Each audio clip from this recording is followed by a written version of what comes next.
ओम शांति। अॼु जी मिली तारीख़ है 2/6/2026। अॼु मीठा बाप दादा चवंदा मीठे मीठी ॿार तव्हां रूहानी पंडा आहियो। तव्हांखे गृहस्थ व्यवहार संभालंदे हुए कमल फूल समान ठही याद जी यात्रा करणी ऐं कराइणी आहे। प्रश्न आहे, बाप ॿारनि जो कहिड़ो श्रृंगार कनि, के श्रृंगार जे लाइ मना कंदा आहिनि। उत्तर आहे, बाबा चवंदा आहिनि मिठे ॿार मां तव्हांजो रूहानी श्रृंगार करणु आयो आहे। तव्हां कॾहिं बि जिस्मानी श्रृंगार तव्हांखे न करिणो आहे। तव्हां बेगर आहियो, तव्हांखे फैशन जो शौक़ु न हुजणो खपे। दुनिया ॾाढी ख़राबु आहे, इन करे ज़रा बि शरीर जो फैशन न कयो। गीता आख़िर उहो ॾींहुं आयो अॼु। ओम शांति। बेहद जे बाप वेही बेहद जे ॿारनि खे सम्झाईंदा आहिनि। बेहद माना कोई हदि न आहे। केतिरा ढेर ॿार आहिनि, एतिरा बेशुमार ॿारनि जो हिकु बाप आहे जेके रचयिता चइबो आहे। उहे हद जा बाबायूं आहिनि। इहे बेहद जो रूहनि जो बाप आहे। उहे आहिनि हद जा जिस्मानी बाप। इहे बेहद जे रूहनि जो हिकु बाप आहे जंहिंखे भक्ति मार्ग में सभु रूह यादि कंदी आहिनि। तव्हां ॿार ॼाणंदा आहियो भक्ति मार्ग बि आहे, साथ साथ रावण राज्य बि आहे। सभु मनुष्य पुकारंदा आहिनि कि असांखे रावण जे राज्य सां राम राज्य में वठी हलो। बाप सम्झाईंदा आहिनि, ॾिसो देवी देवता जो भारत जा मालिक हुया, हाणे न आहिनि। उहे केरु हुया इहे बि तव्हां ॼाणंदा आहियो। असां सतयुगी सूर्यवंशी घराने जा मालिक हुयासीं। राजा रानी त हूंदा ई आहिनि। तव्हां ॿारनि खे हाणे स्मृति आई, बाबा आया हुआ आहिनि असां ॿारनि खे राज्य भाग्य जो वरसो ॾियणु, विश्व जो मालिक ठाहिणु। बाबा चवंदा आहिनि हाणे सभु भक्ति मार्ग में आहिनि। भक्ति मार्ग खे ई रावण राज्य चइबो आहे। ज्ञान मार्ग सिर्फ़ु हिकु बाप ई सेखारींदा आहिनि तव्हां ॿारनि खे। हुन बेहद जे बाप खे भक्ति मार्ग में सभु यादि कंदा आहिनि। हाणे तव्हांखे 21 जन्म जे लाइ ज्ञान जी राजधानी मिलंदी आहे। उहो अधु कलाक तव्हां पुकारंदो ई न। हाय राम हाय प्रभु चइण जी दरकार ई न रहंदी। हाय राम तॾहिं चवंदा आहिनि जॾहिं दुखी थींदा आहिनि। तव्हांखे हुते दुख हूंदो ई न आहे। हाणे तव्हां ॼाणंदा इहे बि खेल ठहियलु आहे। अधु कलाक ज्ञान जो ॾींहुं, अधु कलाक भक्ति जी रात। भक्ति असांखे हेठि उतारंदी आहे। तव्हां ॿारनि जी बुद्धि में सीढ़ी जी नॉलेज ज़रूरु खपे। बाप सम्झाईंदा आहिनि कि 84 जन्मनि जो चक्कर आहे। हिन चक्कर खे ॼाणण सां तव्हां चक्रवर्ती राजा ठहींदा। हिन करे बाबा चित्र बि ठाहिराया आहिनि जंहिंसां सिद्ध थिए कि हिन चक्र खे ॼाणण सां 21 जन्मनि जे लाइ राज्य वठंदा आहियूं। हाणे तव्हां ॾाढा थी विया आहियो। वॾी रूहानी शक्ति सेना ठही आहे। तव्हां सभु पंडा आहियो। बाबा बि पंडा आहिनि। उन्हनि खे चइबो आहे गाइड। पंडो अक्षर शुभ आहे। यात्रा ते वठी वञण वारो पंडो हूंदो आहे। यात्री वेंदा आहिनि त उन्हनि खे हिकु गाइड मिलंदो आहे कि हिननि खे इहे सभु ॾेखारियो। तीर्थ यात्रा ते बि पंडा मिलंदा आहिनि। बाबा चवंदा आहिनि जन जन्मांतर तीर्थ यात्रा कंदा आया आहियो। अमरनाथ ते वेंदा आहियो, तीर्थनि ते वेंदा आहियो, परिक्रमा लॻाईंदा आहियो। हुते वञण समय पोइ उहो ई यादि रहंदो आहे। घर बार धंधो दौड़ी सभु दिलि सां हटी वेंदो आहे। हिते तव्हांखे सम्झाइबो आहे पंहिंजे गृहस्थ व्यवहार में रहंदे धंधा दौड़ी बि कंदा रहो, पोइ गुप्त यात्रा बि करो। इहे केतिरो सुठो आहे। जेतिरो वॾो धंधो करिणो आहे ओतिरो करो, कंहिंखे मना न आहे। भल पंहिंजी राजाई बि संभालो। राजा जनक खे बि सेकेंड में जीवन मुक्ति मिली। तव्हांखे कोई ॿाहिरां जी यात्रा आदि तरफ़ धक्का खाइण जी दरकार न आहे। पंहिंजे घर बार जी पूरी संभाल करणी खपे।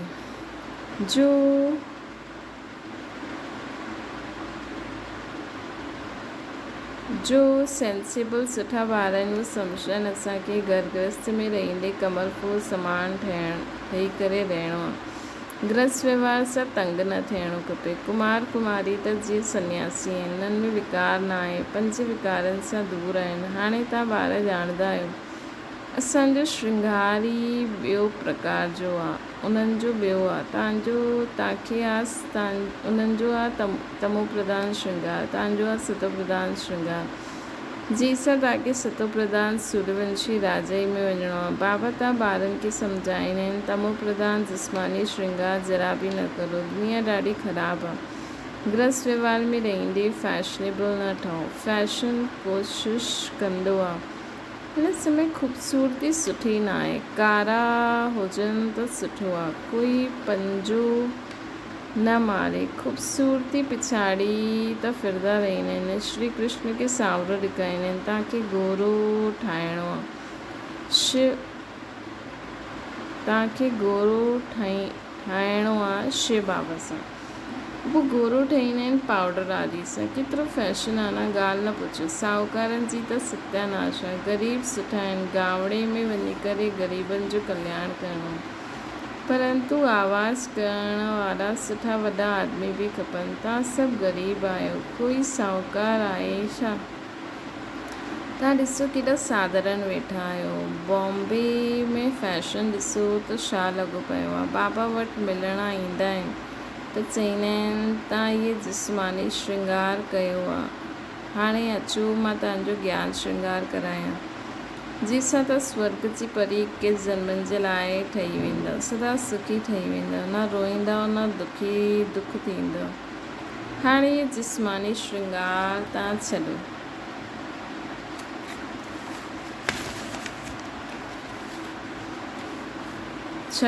तव्हांखे असां ज्ञान रत्न सां अहिड़ो फर्स्ट क्लास श्रृंगार कराईंदासीं जो ॻाल्हि न पुछो। अगरि मुंहिंजी मथे हलंदव त तव्हांखे पटरानी ठाहींदमि। इहो त सुठो आहे न।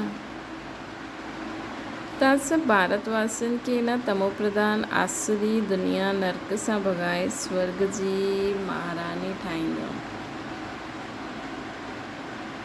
तव्हां ॿार सम्झंदा आहियो अॼु असां सफ़ेद पोश में आहियूं, ॿिया जन्म में स्वर्ग में वञण सां स्वर्ग में सोने जी चमच सां दूध पींदासीं त खीची दुनिया आहे न। स्वर्ग त स्वर्ग हूंदी, ॻाल्हि न पुछो। हिते त तव्हां बेगर आहियो, भारत बेगर आहे। बेगर टू प्रिंस ॻायल है न।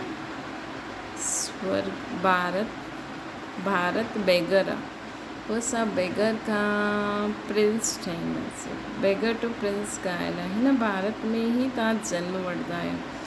बाबा असांखे स्वर्ग जो मालिक ठातो हुई। राति ॾींहं जो फ़र्क़ु आहे। महान ग़रीब जंहिंखे खाइण लाइ कुझु न हूंदो आहे उन्हनि खे ई दान कबो आहे न। भारत ई महान ग़रीब आहे। वीचारनि खे पतो ई न आहे कि हिन समय सभु तमो प्रधान आहिनि। दिन प्रतिदिन सीढ़ी हेठि उतरंदा ई रहंदा आहिनि। हाणे कोई सीढ़ी चढ़ी न सघंदा आहिनि। 16 कला खां 14 कला, पोइ 14 कला हेठि उतरंदा ई आहिनि। ये लक्ष्मी नारायण भी पहिरियों 16 कला संपूर्ण हुया, पोइ 14 कला में उतरंदा आहिनि। इहे बि सुठी रीति यादि करिणो। सीढ़ी उतरदे उतरदे बिल्कुलु ई पतित ठहिया। सीढ़ी उतरदे उतरदे बिल्कुलु ई पतित ठहिया।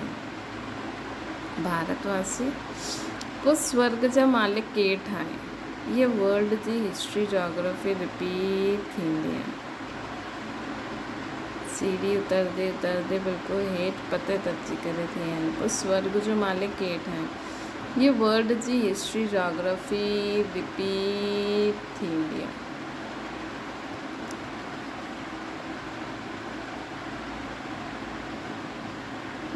ये सभु चवंदा आहिनि, परंतु हाणे कहिड़ी हिस्ट्री रिपीट थींदी इहे कोई न ॼाणंदा आहिनि। शास्त्रनि में त लिखे छॾियो अथनि सतयुग जी आयु लाखों करोड़ वर्ष आहे। पुछो सतयुग कॾहिं ईंदो? चईंदा अञा 40,000 वर्ष पिया आहिनि। तव्हां सिद्ध करे बतलाईंदा आहियो कल्प त 5,000 वर्ष जो ई आहे। उहो पोइ सिर्फ़ु सतयुग खे लाखों वर्ष ॾेई छॾींदा आहिनि। घोर अंधियारो आहे न। त मनुष्य कीअं मञनि भॻवानु आयो आहे। उहे सम्झंदा आहिनि भॻवानु तॾहिं ईंदो जॾहिं कलयुग जो अंत थींदो। हाणे तव्हां ॿार हिननि सभिनि ॻाल्हियुनि खे सम्झंदा आहियो। विनाश साम्हूं बीठो आहे। ॿारनि खे सम्झाइबो आहे कि विनाश खां पहिरियों बाबा सां वरसो वठी वठो।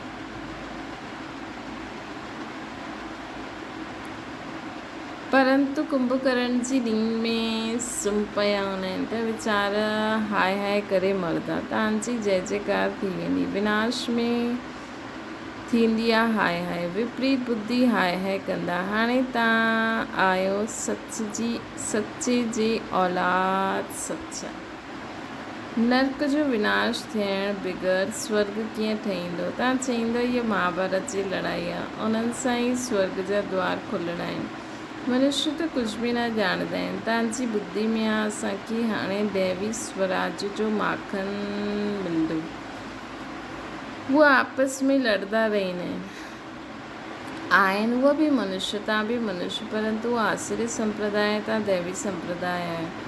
बाप ॿारनि खे सम्मुख सम्झाईंदा आहिनि। तव्हां ॿारनि खे अंदरि ख़ुशी रहंदी आहे। अनेक बार त पोइ अहिड़ी राजधानी वरिती हुई, हाणे बि वठो था। उहा आपस में ॿ बिल्ला लड़दा आहिनि।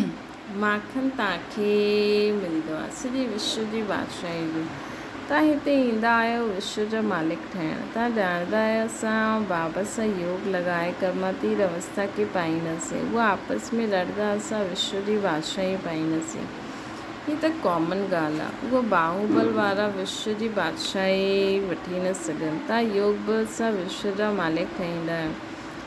तव्हांजो आहे ही अहिंसा परमो देवी देवता धर्म। ॿई हिंसायूं उते हूंदियूं न आहिनि। न काम कटारी जी हिंसा सभिनि खां ख़राबु आहे, जो तव्हांखे आदि मध्य अंत दुख ॾींदी आहे। इहे कंहिंखे पतो न आहे कि रावण राज्य कॾहिं हूंदो आहे। हाणे पुकारदा आहिनि अची करे असांखे पावन ठाहियो, त ज़रूरु कॾहिं पावन ठहिया हूंदा न। रावण राज्य कॾहिं हूंदो आहे। हाणे पुकारदा आहिनि अची करे असांखे पावन ठाहियो, त ज़रूरु कॾहिं पावन ठहिया हूंदा। तॾहिं त या पुकारदा आहिनि न। भारतवासी ॿार ई पुकारदा आहिनि दुख सां लिबरेट करो, शांति धाम वठी हलो, दुख हरी करे सुख ॾियो। श्री कृष्ण खे हरि बि चईंदा आहिनि। बाबा असांखे हरि जे द्वार वठी हलो। हरि जो द्वार कृष्णपुरी आहे। इहा आहे कंसपुरी। ये कंसपुरी असांखे पसंदि न आहे। माया मच्छंदर जो खेल ॾेखारींदा आहिनि। इहे त तव्हां ॼाणंदा आहियो रावण जो राज्य द्वापर खां शुरू थींदो आहे। देवताउनि जो पावन हुया, उहो पतित थियण शुरू थींदा आहिनि द्वापर खां। त हरि मतिलबु श्री कृष्ण खे हरि बि चईंदा आहिनि माण्हू। बाबा असांखे हरि जे द्वार वठी वेंदा आहिनि।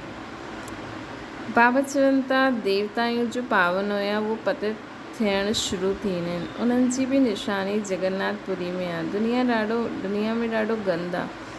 हाणे असांजो न ॻाल्हियुनि सां निकिरी परिस्थान में वेंदा आहियूं। इन में ॾाढी हिमत महावीरतापन खपे। बाबा जो ठही करे पतित पनो छॾिणो खपे। उहे सम्झंदा आहिनि स्त्री पुरुष इकट्ठा रही आग न लॻनि, इहे त न थी सघंदो। हिन में ई हंगामा कंदा आहिनि कि हुते स्त्री पुरुष खे भाउ भेण, कि हिते स्त्री पुरुष खे भाउ भेण ठाहींदा आहिनि, मतिलबु बाबा जी करे। अहिड़ो त किथे लिखियलु न आहे, पतो न हिते कहिड़ो जादू आहे। अरे तव्हां ब्रह्म कुमारियुनि वटि वेंदा आहियो ऐं बसि तव्हांखे हुते ॿधी रखंदा आहिनि। इहे उते बहकाईंदा रहंदा आहिनि। इहे बि ड्रामा में नूंद आहे। जंहिंजो पार्ट हूंदो उहो कीअं बि करे अची वेंदो। हिन में डिॼण जी ॻाल्हि न आहे। शिव बाबा त ज्ञान जो सागर, पतित पावन, सर्व जो सदगति दाता आहिनि। ब्रह्मा द्वारा पतित खां पावन ठाहींदा आहिनि शिव बाबा। इहे अक्षर ईअं वॾे लिखाल हुजनि जो कोई बि अची करे पढ़े। पवित्रता में ई विघ्न विझंदा आहिनि। बाबा चईंदा आहिनि ॿार कहिड़े बि देहदारियुनि में मोह न रहणो खपे। अगरि किथे मोह जी रग हूंदी त फसी पईंदा। हिते त अम्मा मरे त हलवो खाइणो आहे। बाबा साम्हूं विहारे करे पुछंदा आहिनि कल्ह तव्हांजो कोई मरी वञे त तव्हां रोईंदव? आंसू ईंदा त फेल। हिकु शरीर छॾे ॿियो वरितो, हिन में रोइण जी छा ॻाल्हि आहे? ॿियो कोई ॿुधे त चए मुख सां त सुठो चओ। अरे सुठो ई त चऊं था, सत्य में रोईंदा ई न आहिनि। इहो जीवन तव्हांजो हुननि खां बि ऊच आहे। तव्हां हिते त तव्हां आहियो सभिनि खे रोइण सां बचाइण वारा पोइ तव्हां कीअं रोई सघंदा आहियो। असांखे त पतियुनि जो पति मिलियो जो असांखे स्वर्ग जो मालिक ठाहींदा आहिनि, पोइ नर्क में किरण वारनि जे लाइ असां रोऊं। बाबा केतिरी मिठी मिठी ॻाल्हियूं असांखे ॿुधाईंदा आहिनि वरसो वठण लाइ। हिन समय भारत जो केतिरो अकल्याण आहे।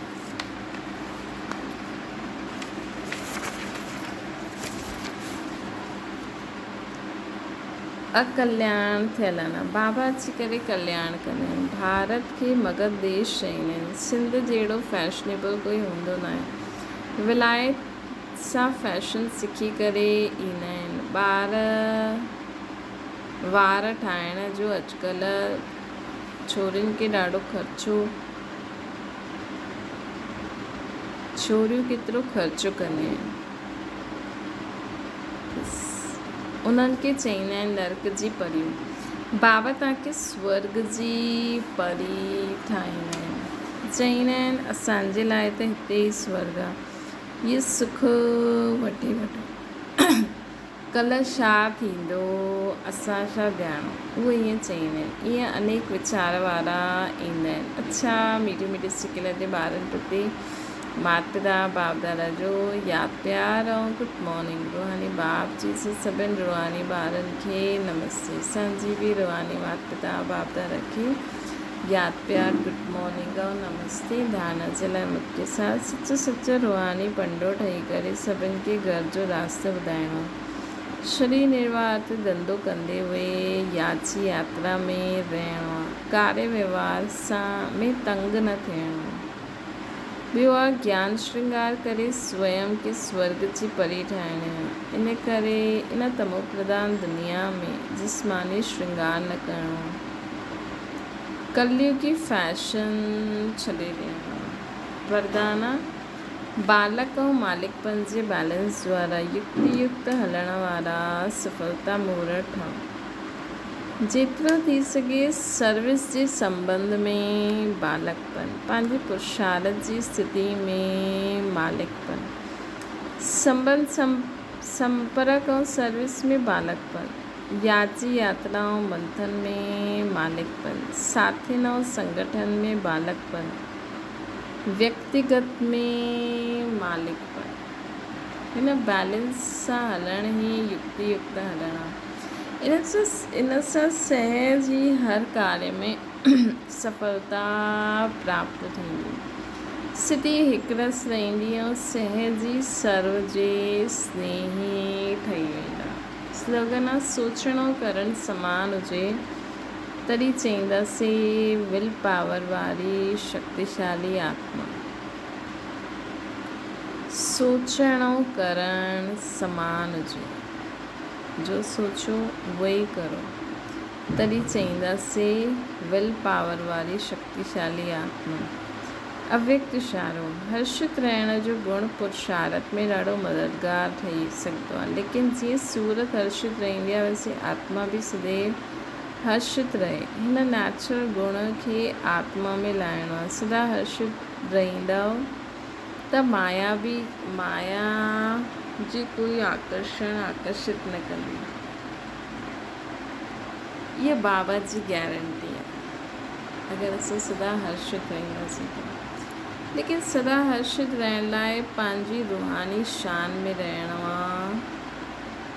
सदा हर्षित रहण जे लाइ सदा यादि रखो कि मां आत्मा बाबा जी संतान आहियां ऐं सहनशील ठही करे साक्षी दृष्टा सां माया जो खेल ॾिसणो। सहनशील ठही करे साक्षी दृष्टा सां माया जो खेल ॾिसणो। अच्छा ओम शांति। बाबा खे यादि करो।